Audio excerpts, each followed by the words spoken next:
আসসালামু আলাইকুম। এটা শুধু একটা সুচ না, এটা সেই সুচ যেটা দিয়ে প্রসবের পর একজন নারীকে আবার সেলাই করা হয়। যখন শিশুকে পৃথিবীতে আনার জন্য তার শরীরে ইচ্ছাকৃতভাবে একটি কাঁটা দেওয়া হয়, তখন পুরা পৃথিবী নবজাতকের আনন্দে মেতে ওঠে। ঠিক তখনই ১ মাস শুয়ে থাকে, ক্লান্ত, রক্তাক্ত, কাঁপতে কাঁপতে সেলাই সহ্য করে। তবু তার কাছে প্রত্যাশা একটাই, কৃতজ্ঞ থাকবে, চুপ থাকবে। আর তবুও কেউ কেউ বলে নারীরা খুব নাটক করে। ডেলিভারি তো স্বাভাবিক ব্যাপার, ঠিক হয়ে যাবে।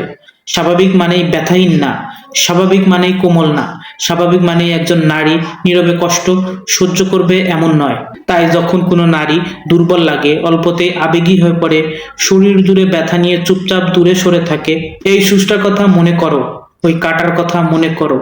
আর মনে করো এগুলো সহ্য করার জন্য কতটা শক্ত হতে হয়। সন্তান জন্ম দেওয়া শুধু সুন্দর নয়, এটা ভয়ঙ্কর রকমের কঠিন। শুধু মায়েদের বলা হয় সব ঠিক আছে, আগের মতো হয়ে যাও। মায়েদের সম্মান দাও, তাদের ব্যথার জন্য জায়গা তৈরি করো।